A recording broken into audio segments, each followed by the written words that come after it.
Pariwisata merupakan sektor ekonomi penting di Indonesia karena memiliki potensi dalam peningkatan devisa negara. Bahkan pada tahun lalu, industri pariwisata Indonesia mampu menyumbang sekitar 10 miliar US dollar devisa negara. Imbas dari pembatasan sosial berskala besar atau PSBB akibat wabah COVID-19 membuat masyarakat lebih banyak beraktivitas di rumah. Sehingga tingkat hunian kamar hotel serta restoran menurun drastis. Ini berdampak besar terhadap sektor pendukung pariwisata dan ekonomi kreatif seperti transportasi.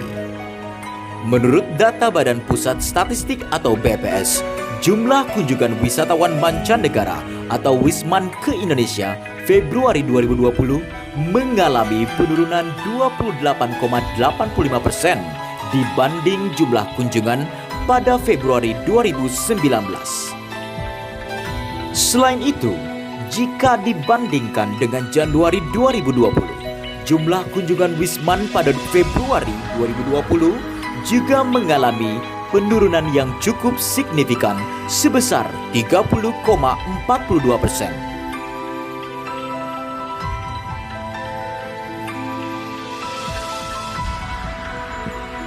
Berdasarkan panduan Organisasi Pariwisata Dunia atau UNWTO, negara-negara yang selama ini menggantungkan pendapatan melalui sektor pariwisata mulai mengembangkan visi pariwisata berkelanjutan atau sustainable tourism.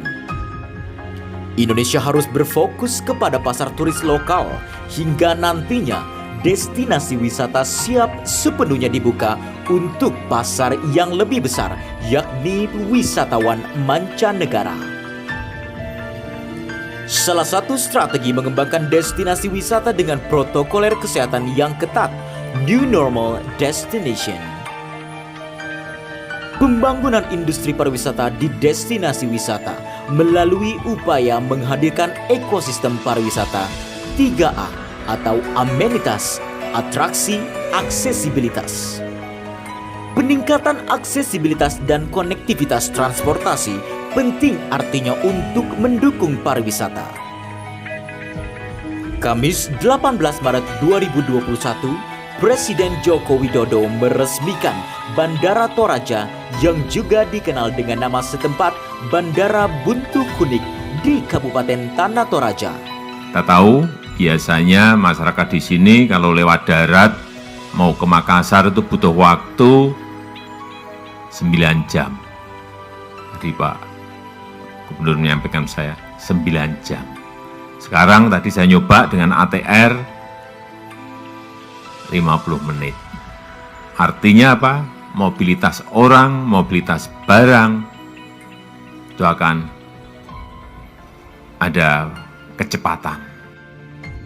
Dengan peningkatan konektivitas, sektor pariwisata Toraja akan meningkat pesat. Di Tanah Toraja banyak destinasi wisata yang aksesnya akan semakin terbuka berkat infrastruktur transportasi yang semakin memadai. Selain di Toraja, Presiden Jokowi juga meresmikan Bandara Pantar di Kabupaten Alor, NTT. Keberadaan Bandara Pantar bisa mendukung konektivitas masyarakat dan mendorong industri pariwisata setempat. Bandara Pantar memiliki peran vital untuk menghubungkan masyarakat di Kepulauan Pantar dengan daerah lainnya. Keberadaan bandara ini menambah opsi moda transportasi bagi masyarakat yang selama ini bergantung pada transportasi laut. Bandara Pantar di Alor NTT dibangun untuk menciptakan konektivitas di Alor yang merupakan daerah terluar di Provinsi NTT. Bandara Pantar bisa didarati pesawat jenis Grand Caravan dan bisa menampung penumpang hingga 35.000 penumpang per tahun. Sedangkan Bandara Toraja memangkas waktu tempuh menuju Kabupaten Tanah Toraja dari ibu kota provinsi Sulawesi Selatan, Makassar. Bandara Toraja dibangun untuk mempermudah aksesibilitas masyarakat dari dan ke Tanah Toraja. Bandara ini bisa menampung kurang lebih 45.000 orang dalam setahun. Kehadiran Bandara Toraja dan Bandara Pantar akan berdampak pada peningkatan pertumbuhan ekonomi daerah, menciptakan lebih banyak lagi lapangan kerja, dan menghidupkan sentra-sentra pertumbuhan ekonomi baru di wilayah sekitarnya.